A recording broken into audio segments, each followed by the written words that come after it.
Hey everyone, so for today's video I'm actually going to be doing a Ryze deep dive, and the way I want to do this video is kind of explain to you the different ways you can play Ryze and how to know what to do in all the different games where you play Ryze. So I'm going to use this game as an example, and to quickly show it's Ryze versus Veigar. Because I'm versing a Veigar, I have to actually take cleanse, but usually you want to take TP. And Veigar actually took TP. The junglers in this game were Lee Sin versus Kiana. So straight off the board, no matter what style you want to play Ryze, and no matter what happens in the game, your first objective always stays the same, which is you want to play safe in the early game, get to your tier, and get a solid base off. So, the first thing you got to do in the meantime is proc your mana flow whenever you can. So sometimes you'll see me walk up in the lane and just walk up and W them. Sometimes you'll see me walk up and E them. Even if you E the minions next to him and the E bounces on him, it will still proc the mana flow. That's another quick tip. This game, because I was versing a Veigar, and his level 1 can actually be quite annoying. You'll see me trying to walk up and proc my mana flow when I can. Right there, the reason I did that is, again, I made him make a choice between the minion or take a W to the face, and he took the W to the face but got the minion. So again, what you'll see me do is push. I won't go too in depth, this is pretty simple stuff. You want to either keep the wave in the middle or even get pushed in, no big deal. You just want to CS as well as you can to base, come back and get your tier. So let's just say you might ask, okay, how do I get a good base if I don't have TP? That's a great question. So sometimes when you're forced to take cleanse or something like that, the reason what I'm doing right now is, notice how I'm just slow pushing the wave. I'm not fast pushing. I'm just last hitting it whenever I can. And the reason this is if you just last hit, already I'm at 350 gold, you're going to start to build a big wave. And like what's happening right now. And I'm just waiting, and because this wave hasn't fully crashed yet, I have to get some more vision. Again, my objective is to still get to that amount of gold, crash a big wave into tower, and base to get my tier. So now I know that I'm really close to my 500 gold, 480. After these minions, I'll be 500. So you'll see me push it in, bang, bang, and then base. First objective completed. Now I've based to get my tier. If I hadn't missed a few CS, I actually would have had enough CS to get a pink ward as well.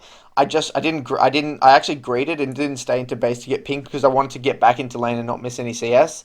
And as you'll see here, because I built to wave, pushed it in, I actually don't miss any CS. I come back for all of it, which is really, really great. So next objective right now. So this is where Ryze players kind of differ, and this is where your ability to adapt to the specific solo queue game comes into play, and understanding of different matchups. So first things you need to assess here, and this is for every single game when you come back with tier. What is my strength in the 1v1? Am I able to push and get pressure on this guy 1v1? So say I'm versing a Syndra. I'm definitely not, so I'm probably going to just have to catch waves onto my tower and look to set up ganks with my jungler. If I'm versing, something like a something else that will pressure me, even Orianna can pressure me a little bit if it's good Orianna. If I'm versing a melee champion Echo can actually push me in. A few of these champions until I get to my second base, which is either a Lost Chapter or a Catalyst. A lot of these champions will actually push me in. But in this specific matchup, I'm fortunate enough to verse a champion that I can push in and I'll get pressure in. So there's two ways then. Once you've identified if you get push or not, if you do kind of get push, and what I mean by push is you can decide what you want to do with the wave, then you can decide what you want to do. So, do I want to push and roam onto sides? And then if that is my decision, do I want to look to roam and put my vision on one side? Okay, and so to decide that is, I will look at the matchup and I'm like, okay, Darius versus GP. How likely is it that GP is going to be low HP and I'm going to be able to dive? Pretty unlikely. Then I'll look at bot. They've just died 2v2, but they're winning trades, so potentially bot lane. Or if I don't really feel comfortable going to either lane, and if you don't really feel comfortable roaming, then what's the next thing? Well, you want to either keep the wave in the middle and farm to your next item, or let the wave come into you and set up ganks for your jungler. So when you come back to lane after a solid base like this, you generally have time to hard shove this wave, crash it into tower, and get some deep vision, which is exactly what I do here. I shove it out because I know Veigar base after me and get some deep vision. spot the jungler. So now, again, it's pretty self-explanatory. I actually decide because GP is really hard to dive because Darius is a melee champion and he's not really taking much of his HP, so I didn't really feel comfortable roaming. Bot was actually going okay. I could have actually roamed bot, but I chose to, right now, kind of just chill in the mid lane for a while. Because I felt like I had a Kiana jungle, so I thought there was heaps of kill threat on this Veigar. So we'll fast forward a bit. I'm just kind of keep it outside my tower like this by not like pushing it too much. Keeping it here. I'm completely fine with this. I'm both getting farm and scaling and not really letting Veigar do anything. And yes, he scales, but I spike earlier than him. And then as this kind of plays out, fast forward a bit. Just kind of making sure I'm getting my mana flow stacks on, chunk him when I can, because when the jungler shows I can walk up, play a bit more aggressive, so on and so forth. So now, this is the beauty of Ryze, and this is why Ryze has the advantage in terms of solo queue over a lot of other champions like Orianna, Victor, Azir, Corki, even Akali, these type of champions, because he can set up ganks like this. So when you see the laner walk up too far, you can just flash, EW, bang, kill. Just like that. And so, yes, this is a higher elo game, so junglers will be better at capitalizing on these positions. But if you're in lower elo, I actually suggest changing up your play a little bit. Start either pushing and roaming or playing more aggressively 1v1 because you could probably get away with playing more aggressive 1v1. Or if you don't really feel, if you just want to play the scaling game, you know you outscale, you can just farm and scale into mid to late game. But in probably platinum onwards or even like maybe mid-platinum onwards, playing this way, your jungler will see him and he will die majority of the time. Again, depending on your jungler. If I had like an Olaf, it's going to be really hard. I mean, Olaf specifically into Veigar is not too bad because you can run through the stun, but you know what I mean. If I have a Jarvan or a Kiana or a Lee Sin, he's going to die. So now I shove it and base. So what you may ask, what's the next objective? So once you've got ahead, I actually use my ultimate to get back into the lane because again I'm playing for 1v1. I didn't feel like roaming was too effective. I hard shove it out, I'm pretty sure soon, to look to get some vision. When I don't, I just kind of keep it here for a while. So again, I'm making that decision. Do I want to hard push and roam, or do I want to keep it in a lane, that a space that's kind of gankable for my jungle and kill him that way? And then while shoving it out and looking to get vision, which I was trying to do, and actually go back a little bit here to explain that.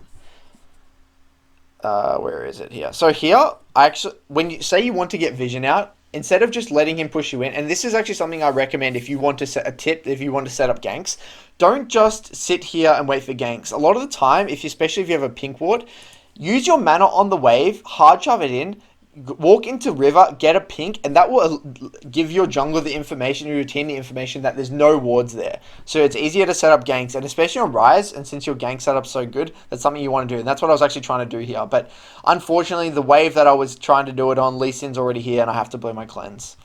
So I end up using a defensive pink here for my jungler, and then also sweeping, and then putting a ward here. And I see him on blue, so I hard shove here. Alright, and I end up I was going to look top here to roam, but I didn't. But then my jungler pinged me over here because he sees Lee Sin and River, so I try to help him out. He kicks me over, I back up, not a big deal. I kind of get chunked.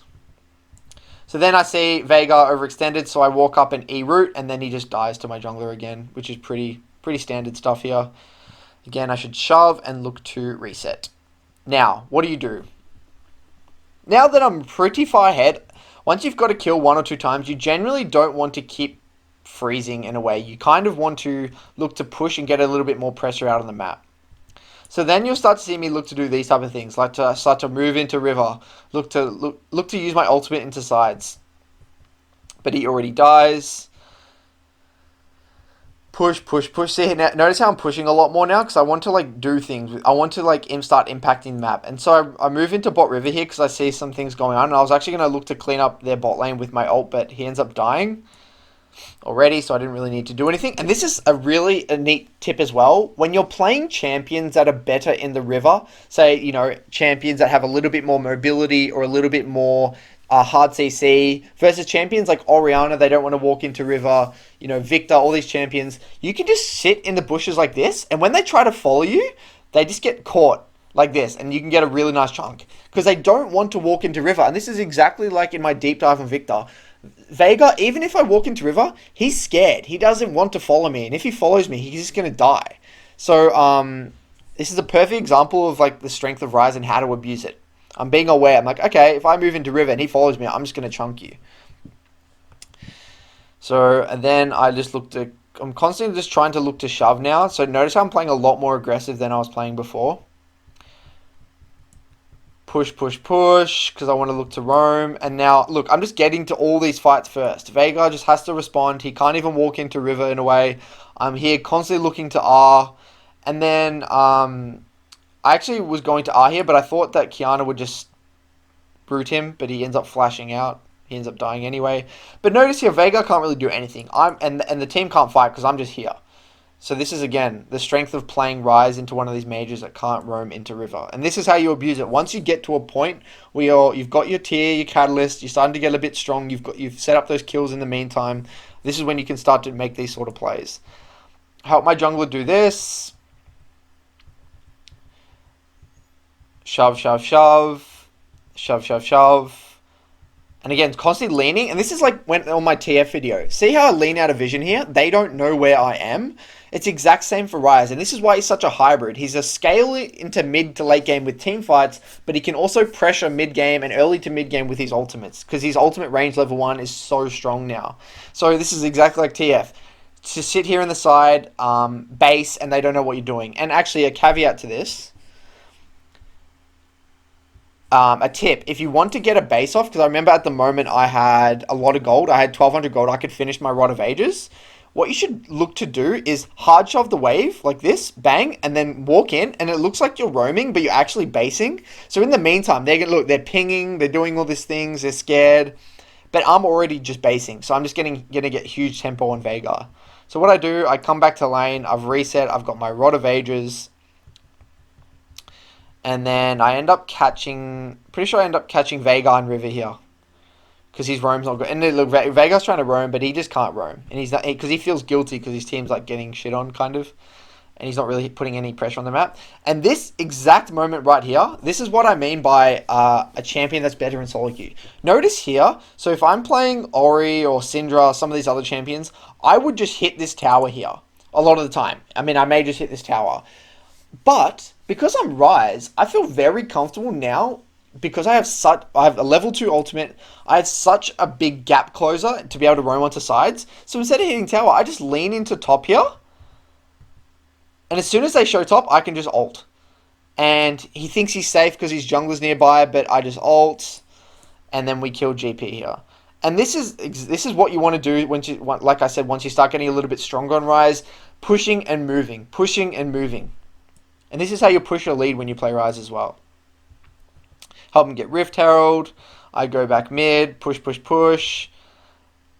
And then back off. I get my blue. And this is the other thing about Ryze as well that I recommend. Once you start getting into mid game like this, he's a mage that can side lane, and that's extremely useful in solo queue because you have no idea what you're going to be versing in mid game. And once mid game happens, your AD carry is going to be sitting mid like this, and then you're going to have to go on the side. But the beauty about Ryze, he can actually push up the side without any help. But Kiana gets his thing stopped here, which is quite unfortunate. Kind of skip over this a little bit. We have like a little fight. Kiana kind of gets caught, but I back up. Push, push, push. My bot lane is winning, so they kind of help me push. I miss a lot of Qs here. Just don't mind the Qs, honestly. Hitting Qs is super important. Practicing Qs. Hitting Qs. Great. Now, okay. So, as well, because I have ultimate, another tip here, and you see a lot of, like, I would say, more experienced Ryzers do this. Instead of going, yes, you are strong in the side lane, and you can beat anyone in the side lane right now, but just because you're strong in the side lane and you can win the side doesn't mean you should just straight away go to the side lane. A lot of the time, and a quick tip, I like to run up mid sometimes, especially when you have ultimate, and if a fight breaks out, you're going to be here looking to ult. So I wanted to hover around here, and if they engaged on mid or did anything, I could just be here to ult.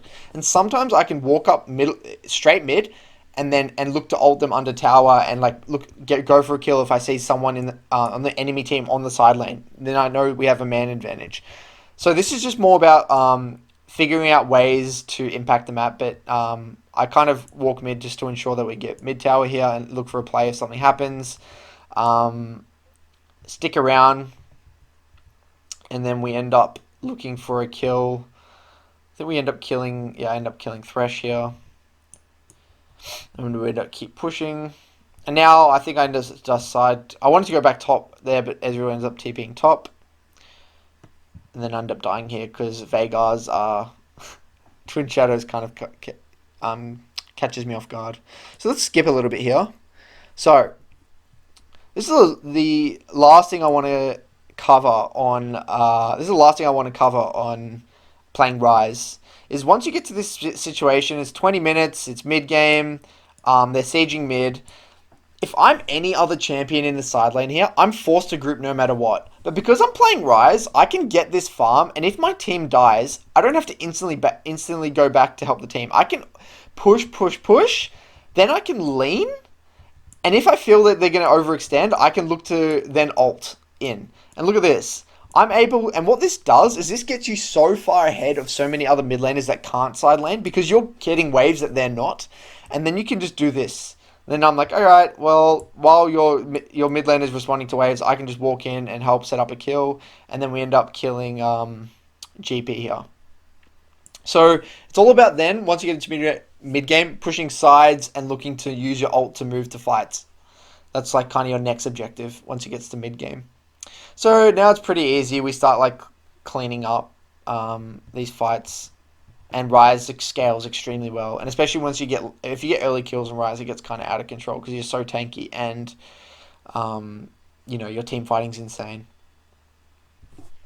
So these are like the main things on Ryze. Again, these very simple objectives, but it's all about adapting to the champions that are in the game, because Ryze is so flexible and he's such a hybrid champion that you can do so many different things. It's all about adapting to the situation, and Ryze requires a lot of games to know that there's all these different situations and all these different styles actually exist in the first place. So I'd recommend playing, if you do want to play Ryze, play a lot of different Ryze games, experiment with things with the wave, experiment with roams to see what works for you, and have a crack. Hopefully you enjoyed this video. I'll keep pumping out more content, and thanks for watching. Bye.